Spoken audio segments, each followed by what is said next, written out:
Lads, we're going to Wembley. Come on! But sometimes say in the past, well, you know what, I'd rather give up the League Cup because I want to focus on the League and the Champions League.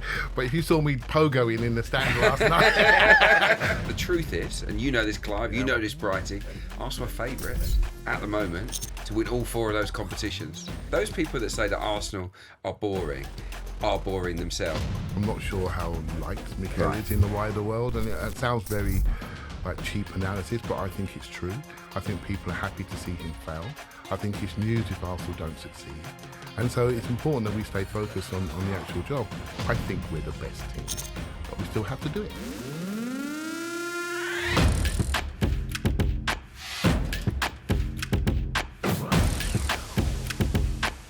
Hello, I'm Nick Bright and welcome to Inside Gooners, bringing you all the latest news and reaction, of course, from the mighty Arsenal. And joining me this week across the table is former Arsenal winger Adrian, Clarke, and broadcaster Clive Palmer. And I'm delighted to say this show is sponsored by BetMGM. Download the app or visit betmgm.co.uk, 18 plus, gambleaware.org, and please gamble responsibly. Right, lads? We're going to Wembley. Come on! Feels good. Yeah, look, it's been a while, hasn't it, since Arsenal have been at Wembley. So, and look, over the years, it's been a good hunting ground for us. No, it's exciting. I'm really pleased, and I think that we, over the course of that semi-final, we absolutely deserve to go through. Chelsea, to their credit, stayed in the game, but at no point in that match against Chelsea, the second leg, did I feel that they were going to score? Did I feel that Arsenal were going to throw it away? So yeah, I think over the piece, you know, we warrant a place in the final. Buzzing, Clive. Yeah, I'm very, very happy. It's been, like Adrian said, it's been a long time, and you sort of realise that the people you sit with, you see how happy everyone is around you, because Wembley is a big thing. Last time we were there, no one was there. Yeah. Right? So, you know, competitively, the Community Shield was a great day, obviously, but yeah, I thought it was really, really good. The way Chelsea, I'm sure we're going to get into their approach, the way they approached it was interesting, shall we say, trying to drag us into deep waters, you know. And, but it didn't quite work out, and we won. The limbs at the end, Brighty, were fantastic. Yeah. And you could see, like people say, the League Cup is fourth priority and all that nonsense, which I guess it is, but it meant a lot, that winning goal, to a lot of people inside that stadium. We all know how much Mikel Arteta just loves winning, and this team loves winning. And, you know, winning a trophy, albeit the one that's the least important out of the four that we're still in, quadruple's still on, by the way, guys. You know, we want to win this trophy, and you can tell by team selection, but also by the way the gaffer speaks to the press. Yeah, exactly. When I'm on podcasts, I sometimes say in the past, well, you know what, I'd rather give up the League Cup because I want to focus on the League and the Champions League. But if you saw me pogoing in the stand last night, that was a complete contradiction. It means a lot to win. Is there a tipping point though for you both, I guess, when it comes to the League Cup? Because, you know, early rounds in the League Cup, I guess people are a little bit indifferent about it. But then, is there a tipping point when you start going, okay, we've come this far in the competition, we want to go on and win it now? Semi-final, yeah. Semi-final. Get to the semi-final, you don't want to get beat in the last four. And look, we're in it now, and look, we have a chance here. Arsenal have a chance to do something that we've never come close to doing before, and that's to potentially win 4 trophies. Now, it feels a long shot still, but the truth is, and you know this, Clive, you know this, Brighty, Arsenal are favourites at the moment to win all 4 of those competitions. So we can dare to dream. Yeah, I mean, we'll cross that bridge when we get to it a little bit further down the road. Shake. Yeah. We're all getting, Adrian, what are you doing? ridiculously carried away here. But let's talk about the game then last night. It wasn't blockbuster per se like the first one, although the first one, the first one still gets on my nerves anyway, because we let them back in it. Like, if we're being honest, you know, they should never have had 2 goals. But it was a completely different game. But did killing the excitement, Clarke, do you think it helped us, or do you think it helped Chelsea? Where's your mind? Look, I admired the game plan of Liam Rossini. I think it was smart. He obviously congested the middle third of the pitch. So basically they squeezed up Chelsea, didn't they? Quite high, put everybody behind the ball and said, you're not passing through us. And we did struggle to pass through them. We barely did it at all. We really didn't get into the final third very often in the entire game. So in that sense, Chelsea's game plan was good, because it did negate us. But you've got to win.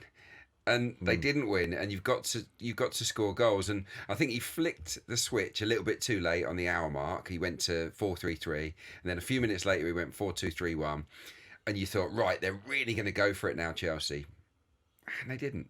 And maybe they didn't because we're so good without the ball. And so I think that's my assessment of it. Rosenior, I think, showed that he's a really smart coach, but ultimately, if I was a Chelsea fan, I wouldn't be happy with that game plan because they didn't come close to winning it. Yeah, Clive, do you think that Rosenior was almost expecting Mikel and Arsenal to go for the jugular a bit more, and that's the tactic that he employed? I think maybe Mikel thought Rosenior would go for it. Right, so the other way round. He picked three sort of sprinty forwards to maybe get into them. And I thought they were quite smart, the psychology before the game. Adrian spot on about congesting the pitch, and they were saying to Arsenal, go on then, take a risky pass inside. And we just kept moving around the back. And some of our build-up play was so accurate. You know, unlike Manchester United, it was so accurate. And we kept finding exits, finding our way out around, and saying, no, we're not. That's not ready. We'll come back again. And it didn't leave for a good spectacle, but tactically for coaches, it was fantastic. You know, the way they nullified each other.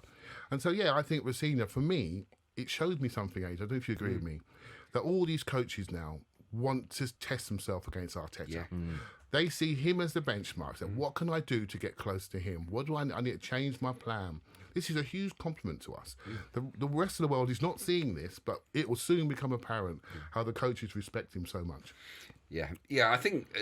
Well, they're respecting Arteta, but they're respecting the team, the quality of the team. City did the lowest block in the history of Pep Guardiola's management career. Liverpool came and didn't try to score a goal. They put Wirtz up front, played with a full. They basically played strikerless. We've seen a cup semi-final. Chelsea desperately needed goals, and they played with a 5-4-1. This is all a nod to Arsenal. Those people that say that Arsenal are boring themselves because it's a garbage opinion. Look at Arsenal in the Champions League, where we come up against opponents that worry about their own game. We are entertaining, we score goals, we play great football. The English clubs are scared witless of Arsenal, and no one wants to come and attack us. And that, unfortunately, makes for sometimes dull spectacles. But ultimately, we're getting points, we're winning games, and Clive's right on all of that. And what I wanted to see, maybe a little bit earlier, was us go longer, because they had that highish line. And it took us about half an hour to flip one over the top. And you remember Gabriel Martinelli got in, and he probably should have done a little bit better. And in the second half, we went long quite a lot. The quality of those passes weren't great, but it was a good tactic, because what normally happens if you start turning a defence, they get sick of that, and they're like, right, we're dropping off a little bit, and that's what we wanted. So I thought it was a tactical sort of chess match, but ultimately Arteta wins that duel with Rosenior, because we win the game. You both referenced the limbs in the stadium, and when the full-time whistle went, and just how nice was it, Clive, that it was Kai Havertz, a player who, even though he won Chelsea the Champions League and all of that, they can't stand him, and he's the man who came back to haunt them again. Yeah, when he comes on the pitch, it's like he's like an encyclopedia walking on, right? He just knows where to stand. Yeah. The ball comes in. How's he done that? How's he got that? He's just excellent. And I was in North Bank ends, as he's coming towards me, I'm thinking, what's he going to do? So Martinelli shoots up on the inside. Yeah. Too fast, wasn't he, Adrian? Run, no decoy at all. Runs offside. So Kai had to go around the keeper, which he strokes it and then strokes it in. I mean, a goal, you don't often see a goal coming so obviously. Yeah. So everyone was up really early, and it was beautiful. Did you see Calafiori? Yeah, have you seen that angle? He's on the pitch before. So basically, he's on the bench, right? But he's come out of his seat as the move is building up, and as Havertz gets the ball, he's taking his coat off, right? Before he's even taken the shot, and then he started his run onto the pitch before he's even put it in the net. It's absolutely sensational.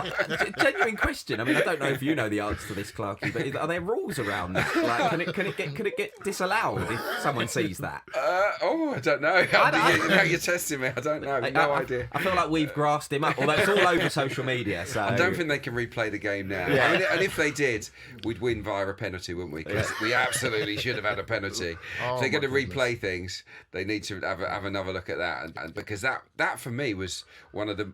Initially, I didn't think it was a pen on Martinelli. It was that sort of underhit pass, wasn't it, to from Eza? Yeah. But because I didn't think it was a pen because obviously he took the ball cleanly. But when you saw the replay where he looks at Martinelli, lifts his left leg to trip him, it's the most deliberate trip you could ever wish to see, and it is quite staggering. I think that wasn't given. Yeah. Our performance last night, obviously there's loads of people out there, like you've referenced it already, Clarke, haters basically saying that, the team's not playing well, it's rubbish, Arsenal keep grinding out these results, it's going to be a disaster if they win this, that and the other. Are you reading anything into the performance per se last night, the fluidity, I guess, of the performance, and the fact that Martin Odegaard wasn't in that midfield, Eberechi Eze came in once again, and a few people have questioned how he's performed over the last few weeks when he's had an opportunity.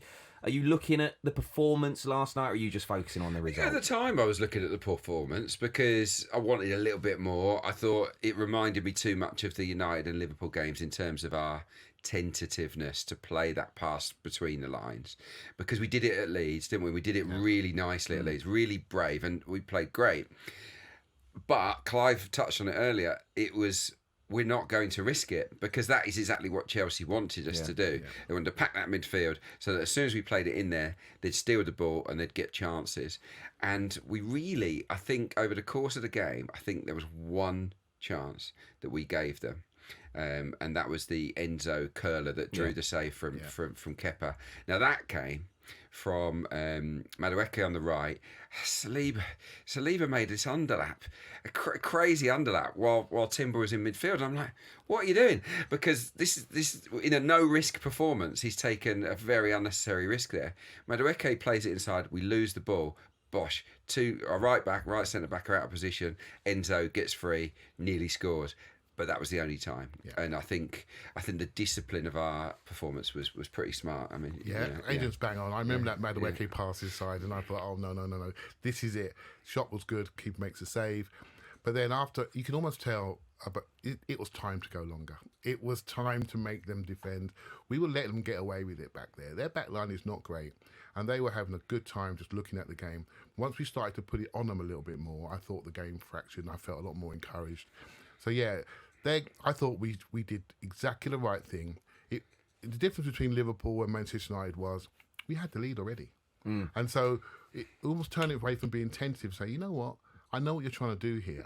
We'll wait and we'll wait and we'll wait till you flick the switch, and then we'll go and get you.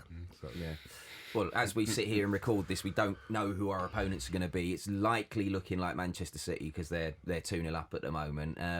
Do you care which way it goes? I mean, probably we'd all prefer Newcastle, right? But I mean, I'd prefer to beat City. Really? Yeah. Interesting. Yeah. Why is that? Go on. I don't like playing Newcastle. I don't think Newcastle is a great opponent for us. Like they've had good results against us. Very physical, aren't they? Yeah, like I don't say they've had our measure, but like we played well this season, didn't we? Up with St James, that was good. Yeah. But Eddie Howe has got a good record against Arteta. I think obviously Arteta in recent times has done well against Pep, and I think that City are a little bit worried about us, if truth be told. And I think that City, even though they low blocked us at Emirates, I think in a cup final, surely they would have to step on it a little bit, and therefore we could maybe pick them off. So I'd rather. Obviously, you don't want to lose to anyone at Wembley, but it would be more satisfying to beat Pep Guardiola and Manchester City at Wembley for sure. Yep, 100% in agreement with Adrian on that one. 100%. And let's be honest, we might play them in the Champions League. Yeah. And so it is time. If we want to become the league champions, everyone says Arsenal needs to win big games. This is it, isn't it? The big games are coming against the big English teams.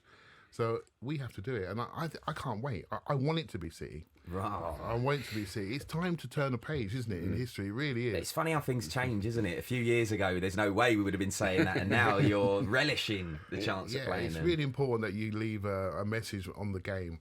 And people are not seeing Arsenal correctly, and this is something that's bothering me, Adrian. It's bothering me. Here comes a rant. Well, football is made of many, many games within a game. One of the Adrian does analysis on football, so he knows how the game changes, formation changes, system changes, and you have to be really quick to manage the adaptations during the game. And what we're really good at is whatever game you play against us, we can play it. That is our trick. That is our number one thing. Whatever you do, we can adapt to it quickly and say, okay, I can see what you're doing. And then we play accordingly. When they open up like Leeds, we do what we have to do.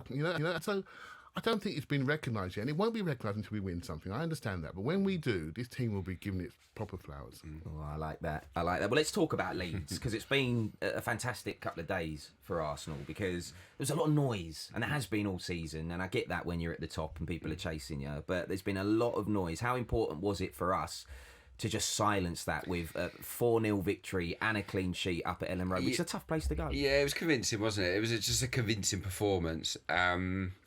Yeah, I liked a lot of what I saw, because we fought fire with fire. Like, it's a battle, isn't it? Ellen Road, it's going to be a scrap. But we rolled up our sleeves, we matched them, and then our quality came through. But what I really liked was, the team selection. I liked Gyökeres with Havertz. I thought it was the right time to try that. And obviously, from the start, I think the pair of them did all right. Even though Havertz didn't influence the game massively, I think it worked. And then we went to the plan B, brought on Ødegaard and Jesus and Martinelli, and it changed, and we just sliced through them. I really like the football. And it's amazing how people just forget that. I love what Clive said there, because Liverpool, when they were winning everything, were kind of, especially under Klopp, they had this one way of playing. It was the gegenpressing, the 4-3-3, the high intensity. City, we know what their style is. But Arsenal, we can just morph into whatever we like. Chameleons. We are. Yeah, that's the word. We are tactical chameleons, and non-Arsenal fans don't know it. Because they don't watch us week in, week out. They're just looking at the results, yeah, right? Exactly. And they're looking at some of the performances in the big games, because they probably only watch the big games. And in the big games, we have been tight. They've been tight games. We haven't blown the big teams away, with the exception of Aston Villa. So people they're underwhelmed by us. And that's brilliant, because they can be underwhelmed until we've got, I don't know, 1, 2, 3. Oh, Adrian. In the bag. I don't know. Why do you think? I mean, maybe. I'll take one. We're all getting carried away, aren't we? But it's easy to get carried away, because we watch this team week in, week out. We know how good they are, especially up against. I'm using, I don't know about you two, but I'm using kind of as a measuring stick how we used to perform against teams like Liverpool, against teams like Manchester City, versus how we perform against them now. And it's like the control that we have now, the way that we dictate the game, even without the ball, the way that we dictate the game, it's completely changed versus a couple of years ago. Yeah, and the players have improved, they've grown up. But let's have a look at the last couple of games. I mean, 5 minutes before kickoff, your phone goes off and Saka's not starting. Yeah. A year ago, that may have been Raheem Sterling playing in that game. Yeah. And so now we bring on Noni Madueke, who basically tears that game up and does what he has to do. Yesterday, Odegaard's not there. A bit of a surprise. Eze comes in. It's a bit much more of an off-the-ball game. So he had to work very hard off the ball. Wasn't so much on the ball. But we're able to cope. He stays on for 96 minutes and has a decent game. This is the change in the group. And so we should feel more confident. So we've improved our squad, but we've also grown up. Grown up and matured, and we're happy to make good decisions. So I'm really pleased where we are. Really. Just going back on something you said a little bit earlier, Clive, about... us being, Clarke coined the phrase, but, tactical chameleons. It was your anecdote. Do you think Mikel Arteta gets the plaudits that he deserves for this? Because, last night, there's a lot of talk online today about the commentary, for the TV commentary last night, and how essentially Liam Rossini was praised for what he did in the first 60 minutes of the game, when they were actually chasing the game and weren't trying to score, it seemed. And it feels like Mikel Arteta doesn't get given the same grace sometimes, even though the tactical masterclass we see every week, where, he's adapting the players, the personnel, the tactics, the formation. It feels like he doesn't get that celebration around him. Yeah, in the end, you have to win. Sometimes it makes me feel you have to be liked, and I'm not sure how liked Mikel is in the wider world. And it sounds very... like cheap analysis, but I think it's true. I think people are happy to see him fail. I think it's news if Arsenal don't succeed. And so it's important that we stay focused on the actual job. I think I can see things that we're doing at the time, which I really, really love. But in the end, you can't speak with chest until you have a trophy in the cabinet. And that's the truth. That's the measure today. I do think that the game's missed. I do think we're miscast.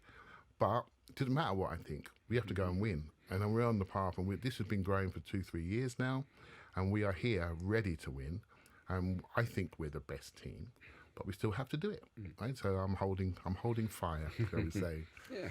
There's a bit of siege mentality from my perspective as well. I quite like the fact that it feels that a lot of rival fans and potentially people in the media don't necessarily warm to Mikel, but we all love him, because of the way that he is. Even just the little stupid stuff, outside his technical area and all of that, it winds people up, but I love it. So yeah, he's got his hands on everything. His fingerprints are on everything. The pre-match stuff. Yeah, I think he has a say in that. Well, North London forever. That was his idea. Yeah. I also think in the Chelsea game, you'll have noticed where the Chelsea supporters were. So they had the bottom corner as normal, but then they had the upper corner rather than the whole clock end lower. I don't know, but I suspect that someone from the football department, maybe him, has said, "Can we not do that anymore? Yeah, because I feel it gives them an advantage. Let's stick them up high." And I couldn't really see them from my vantage point in the press box, but I didn't really hear Chelsea fans last night. They were very much periphery figures, and I think that little attention to detail like that makes a difference. I mean, long may that stuff continue. I think it is important. We've spoken about this, Clarke, over the years. I think it is important to be able to see away supporters on the lower tier, but to give them the whole clock end, I think, is a bit too much. Because how many European away days have we been to where you are up in the gods behind a net? Exactly. You know what I mean? So yeah, I feel like you were going to disagree there. No, I was going to agree because okay, right. it didn't take long. Newcastle last year, Manchester United. I mean, they dominated the ground, didn't they, on that lower end? And it does affect the atmosphere. It does affect the players. So I thought it was a masterclass to stick him up there. I couldn't see him, and I didn't care. Didn't have much to shout about anyway, did they? Are we going to win the Carabao then? I think we will. Okay. I think we will. I think we're ready to win. Manchester City are half decent. They can play football and they've won a few trophies. So, but we've got a good record at Wembley, as Adrian said earlier. I think I really do fancy us, but it's a long way away. And let's see what sort of health we're in. Fitness-wise, you never can tell. Yeah. Well, speaking of which, actually, we should talk about Mikel Merino. Because it seems that he may not be back for the remainder of the season. We haven't got an official line on that yet, but that's kind of the talk. How much will he be missed, Clarke? Lots, because he's like 2 or 3 players rolled into one, isn't he? So he can be your striker, he can be your number 10, he can be the sort of number 8, he can even be the number 6. We saw that, didn't we, in Europe, where he slotted in at the defence. At Portsmouth, where he slotted in at the holding midfield and did a great job.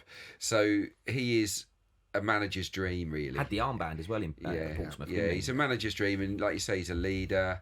It's a real choker for him. I mean, the only blessing is that when we've lost him, Kai Havertz has come in, and Kai is kind of probably the player closest in the mould to Mikel Merino, certainly in size and stuff. So we don't lose all of those attributes in Merino's absence, which is a blessing, but I'd still prefer both to be available. Yeah. He's one of those players who, I know we signed him, or people thought we were signing him as a DM, and it's like he's really not that kind of player. But also what he gives us is, and I don't think he would have been playing number 9 we've got an embarrassment of riches, it would seem, at number 9 now. But he is an option there as well. He gives you options in different places, I guess, and we know from Mikel Arteta's track record, he loves players like that. Yeah, we're going to miss him. We're going to miss his coolness in the box. Yeah. Well, both boxes, Adrian. I think he's excellent defending. But when pressure comes on, his finishes are the same. Really highly technical, and we're going to miss that calm head. And the manager was going to miss him, because if he's got a problem, he can just stick him in there, and he's no longer got that. Just stick him in one of those coats and make him part of the staff. Yeah, just for the remainder of the season. Because you're right, there's going to be a lot of clutch moments. Like the big moments in our season still lie ahead, and I would love to have Merino available. So if he is out for almost all of it, that is a real blow. Yeah, he's almost like the new Jorginho, and I don't mean similarities as a player per se, but that kind of coach on the pitch, coach on the sidelines. Mikel loves having a player like that. It was Granit Xhaka, then it was Jorginho, and now it seems to be Mikel Merino. So yeah, I think it will be a blow as well. I agree. Is there anyone else that you can pick out in this Arsenal squad who could fill that role? I know you mentioned Kai Havertz in terms of size, but just like when we need to win ugly. Mikel Merino seems to come on and be able to do that as well. It'll be interesting to see who steps up. I think sometimes with injury you get opportunities, right? So you might find a player in a different position. Declan Rice is already carrying us in his rucksack already. He's just got to get a bigger rucksack, basically, and do a little bit more. Zubimendi's been wonderful coming to the group. I think it's going to give an opportunity potentially for Eze to play a bit more, and Madueke to play a bit more. I'm going to say another name just because it's obvious it could happen in certain games. Maybe see Miles change position a little bit. And I think that will be something I'm interested to see. I know when I watch him sometimes, Adrian, I know you're going to agree with me, there's a bit of risk on the ball, and you wonder if that's going to be trusted in the centre of the pitch. But you don't know till you find out. And I'd like to see that if an opportunity presented itself, maybe the Wigan game could be one, to have a look at him in a different position on the pitch, because you never know what you might find. Yeah, I mean, speaking of opportunity, obviously we've got a player who was desperate for opportunity, who's now out on loan in Ethan Nwaneri. I know very different players in terms of Mikel Merino and Ethan Nwaneri, but will he be looking at this kind of cursing his luck a bit? No, I'm sure he'll just be looking to make the most of the loan spell, really. I mean, ultimately it was his decision. If he didn't want to go, he wouldn't have gone. So I think he'll be looking at it positively and just hoping we do the business. It's a shame for him that he won't be around. Hopefully, when we start to win these things, he would have got game time in Marino's absence. There's no doubt about that. But yeah, I'm with Clive. I'd like to see Lewis Skelly tried there. Mate, for the Wigan game's a great shout. I think that'd be the perfect opportunity. I do like the way he carries the ball from midfield, and I like the way he does try and play those forward passes, doesn't he? But he will have to sharpen up. Yeah. He will, because if you lose the ball there and teams come on us, then we're in trouble. That said, I think his defending in 1v1s at left back has been not good. Agreed. Not good this season. So in a way, is it less risky to try him in that position rather than at fullback? You've got Saliba and Gabriel behind, haven't you? Probably Declan Rice as well helping out. The way he defends a little bit. Sometimes when you're a midfielder by birth, shall I say, you always defend in a way when someone's behind you. And we've used him last year. You always had someone behind him as we built up in a 3-2. This year he's a bit more out there. So when he's going in with one-on-one, it's a true one-on-one. And then that's when you need to be sharp. And so I think by just moving him inside, doesn't matter left or right side, by the way, it doesn't really matter with him, moving him inside, he can go back to being himself because there's people behind him. But this is Mikel Arteta's Arsenal. You can't mess about in there. You've got to be sharp when the ball comes in, receive it and move it. So I'm interested to see what it looks like, because as a youth player, there wasn't much wrong with him in midfield. I'm sure. Well, he did he assist? Was it against Atletico Madrid?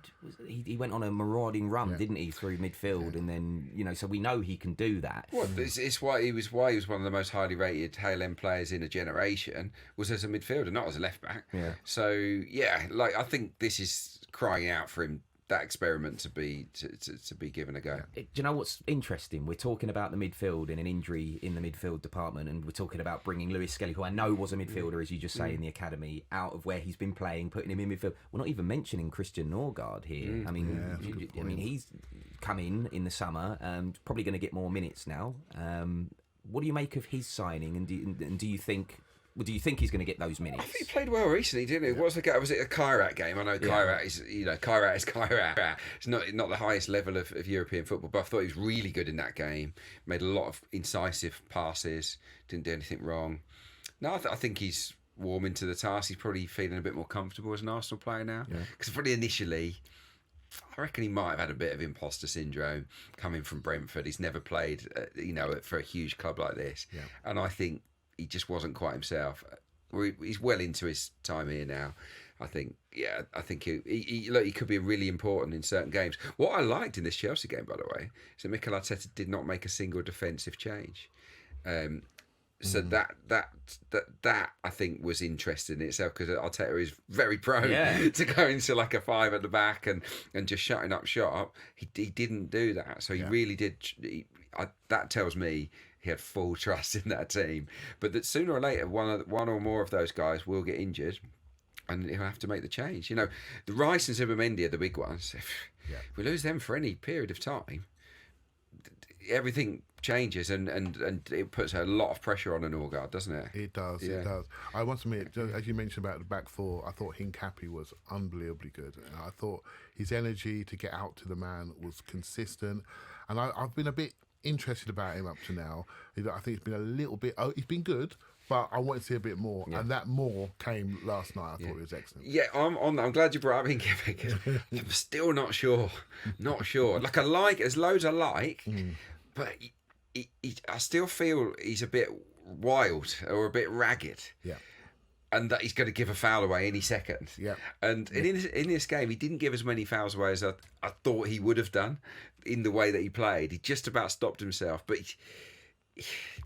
I think the jury's still out on him. But he did play well. Mikel loves him, though. We've heard how Mikel talks about him. Yeah. He can get a bit 1-2'd on him. You know what I mean, Adrian? 1-2. And on that second one, is he always the right side? Yeah. That always worries me. I just don't think he's a left back. I think he's an aggressive left side centre back. I think he's the perfect Gabriel backup. Well, I was just about to say to you, Clarke, actually, when you said, "Oh, he looks like he's always going to make a foul." I think, remember a few seasons back. Obviously, Gabriel is so solid now, but if you think back how many seasons? 4 or 5 seasons, something like when Gabriel first came in. He was very rash and raw. Yeah. So guilty as charged. I said the same thing about Gabriel Magalhaes. So no. I'm sure he's going to be great. But I would say, I just need to see a bit more of him before I fully trust him. I'm still a little bit on edge when he's charging up to someone. I think, don't chop him down. Well, just in terms of, we haven't even referenced the fact that the transfer window slammed shut the other day, as they say. Was it ever open? Yeah, but it was a pretty quiet one, wasn't it, in the Premier League in general, I feel, this January. But we didn't bring anyone in. No panic buys on deadline day. Although there was kind of talk that we were kind of in the market for some backup. But are you happy, I guess, that we didn't bring anyone in and upset the apple cart? I'm happy, but then when you look at your phone and Odegaard's not playing in the game, you think, oh, come on, what's happening here? And you're thinking about the Ethan loan, etc. But I'm happy. I think we should challenge the squad, and I think your shout on Norgard's a really good one. I think he's a really good player and that's been underused, and why not play him? You know, why not play him? Ben White was sitting there, no minutes last night. We got Sunderland at the weekend. I hope he gets the time to play. You know, I think it's important. I thought it looked a little bit leggy in this game on occasions, understandably so. So I hope we do freshen up for the weekend and we can see more of the squad.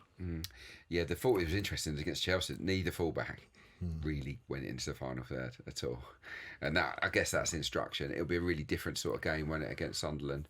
I think it could be a game for White to come in, maybe a game for Norgard to come in as well. So we'll see what happens, but we were linked, weren't we, with Tonali? Yeah. I mean, in fact, it sounded like that came from the agent, and then there was a shout for Leon Goretzka, wasn't there, at Bayern Munich?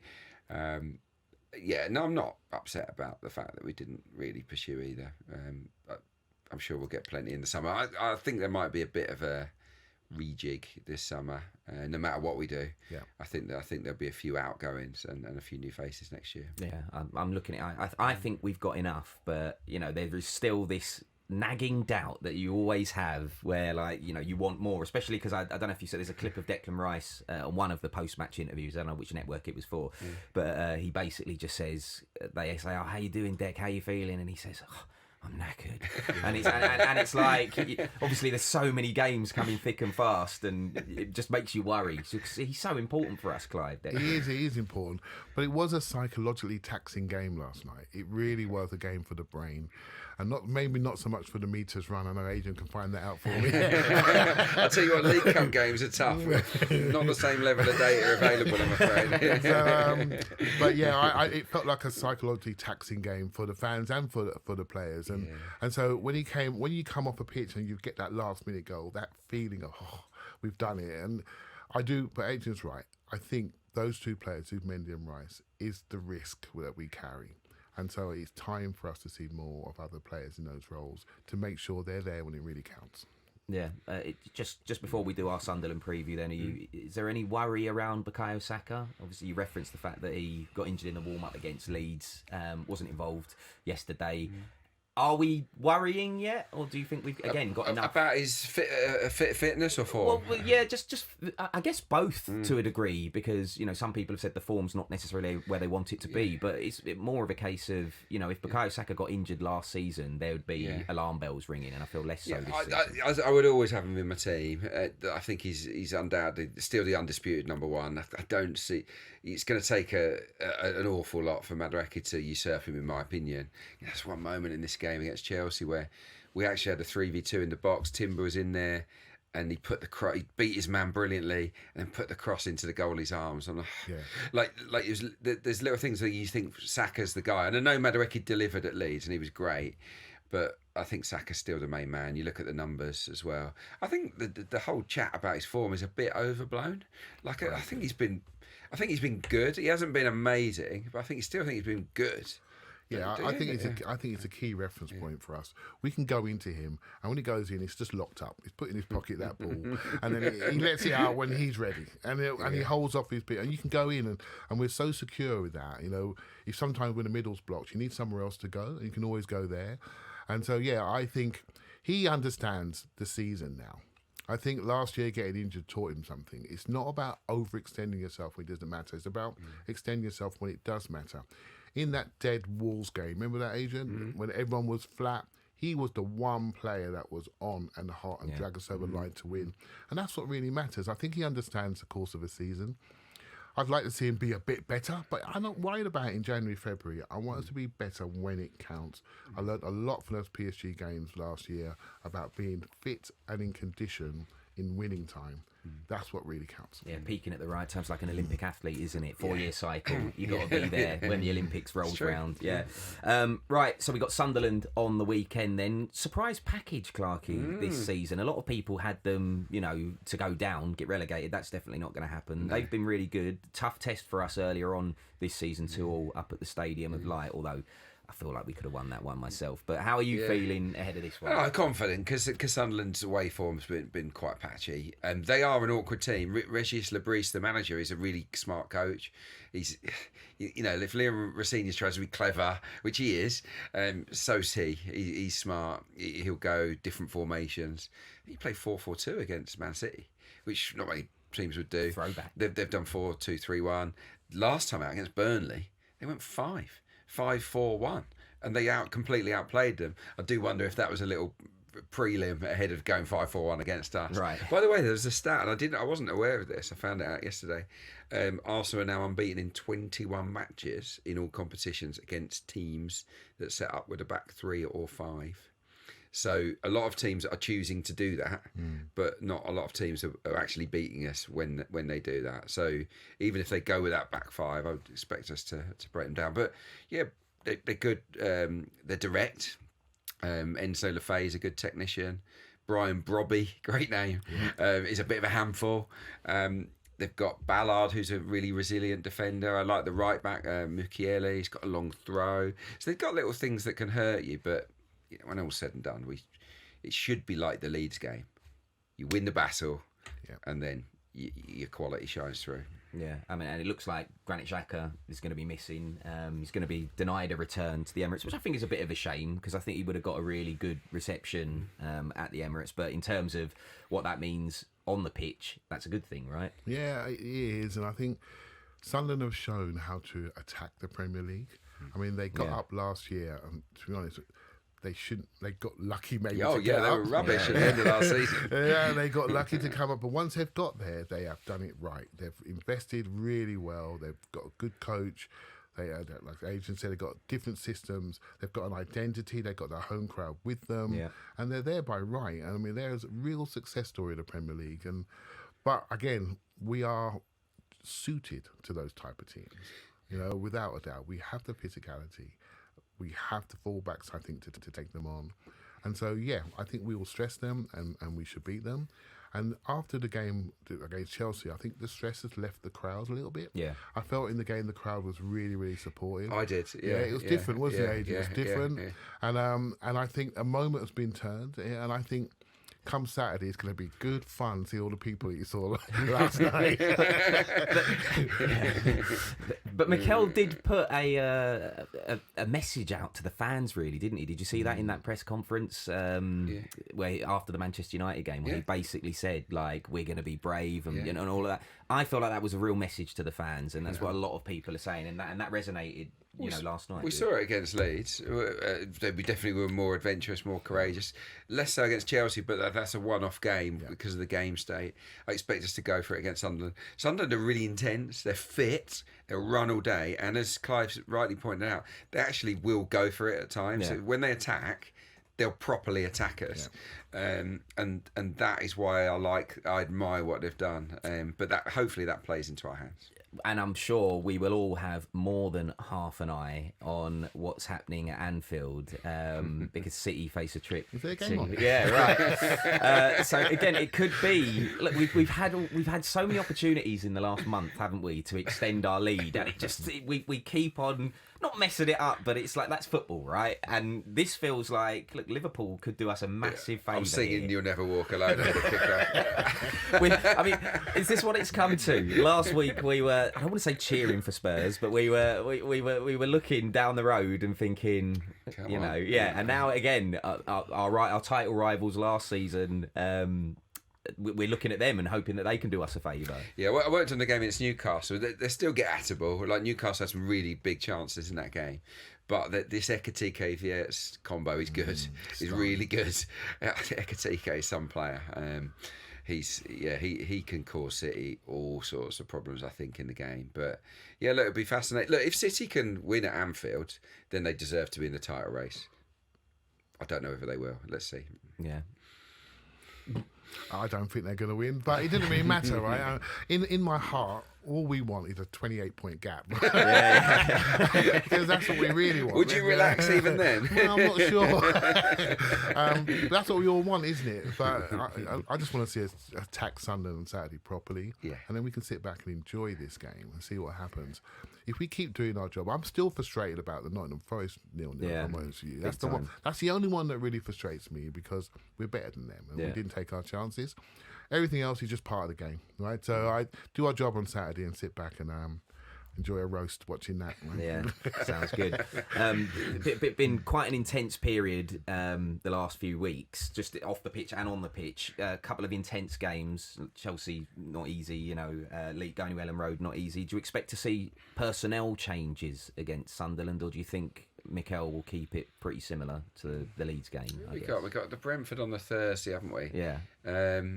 I think we'll go in with most of the big dogs for that one. This might be a game where we can just rotate three. It depends who's fit and available, doesn't it? I can see the fullbacks changing. I think you've taught me that yeah. because I think it's going to be a game where we're going to have to attack them a bit more. Yeah. Calafiori and White, They're maybe the more attacking fullbacks, shall we say, whereas Timber and Hincapi, Adrian doesn't like him, is one of the more, they're the more physical fullbacks, for one-on-one. So I think the game plan changes, and this may be why the manager kept those two players off the pitch, but I think maybe see fullback change and one centre mid maybe share the game with each other. One of Rice and Zubimendi share the game, and I'd like to see Norgard come into this game. Yeah, right. It's hard not to look too far down the road, as we should know as football fans. And Clarke used to play the game, but I am looking at that Brentford game already. You haven't even played Sunderland yet, and I'm looking at that Brentford game because that's not going to be easy either. They've been quite a surprise package again at the start of the season. I'm guilty of this. I thought they were going to go down because they lost a load of their top players, but they've been quite good. Yeah, definitely. Keith Andrews is smart, same as Liam Racine. They've both gone from the pundit's chair to the sort of technical area.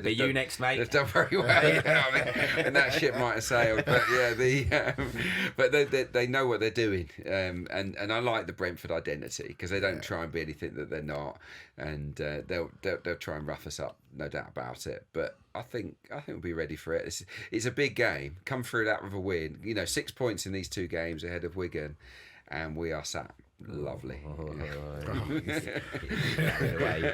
Carried away now. Adrian's gone, mate.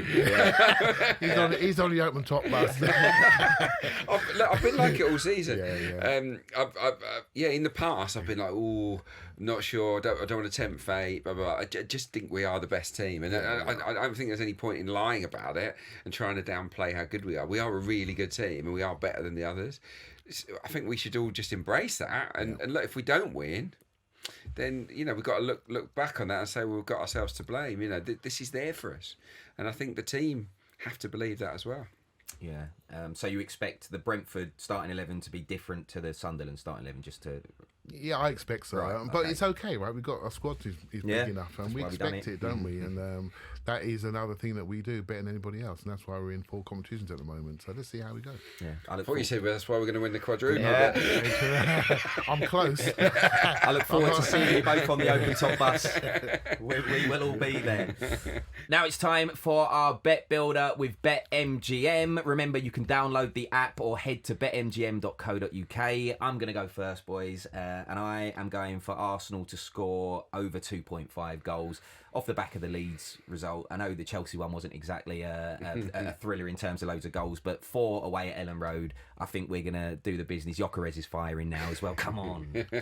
3 or more goals then. Yeah, okay. Go on then, Clive. What you got? I'm going to go for Arsenal to win, but both teams to score. Okay. After watching that classic game last night for Chelsea, I think we're going to see a bit more end-to-end football. So I think we'll win it, but we may concede one, but we'll be fine. All right. Well, what you got, Clarke? Well, I'm going to go a bit left field here. I'm going to take the result out of it and go with corners, and because I think that we're going to apply a lot of pressure in this game. I think that they, as attacking as they like to be, the bottom line is I think we'll push them back, and we should attack down the sides and win lots of corners. Now, on average, Arsenal get, I would say, between 8 and 10 corners per game. Sometimes it's even higher. Here, I'm going to set the line at over 7.5 corners. So that's 8 corners or more for Arsenal. I think our dominance will allow us to get that, and hopefully we'll score from 1 or 2 of them. Yeah, we've got a track record of doing that this season, haven't we? So, fingers crossed. Right, that is all we have got time for on today's Inside Gooners. Thank you to my guests, Clive Palmer, and to Adrian Clarke. Bunch of legends. Right, this show is sponsored by BetMGM. Download the app or visit betmgm.co.uk. 18+, gambleaware.org, and please gamble responsibly. Come on, you Arsenal.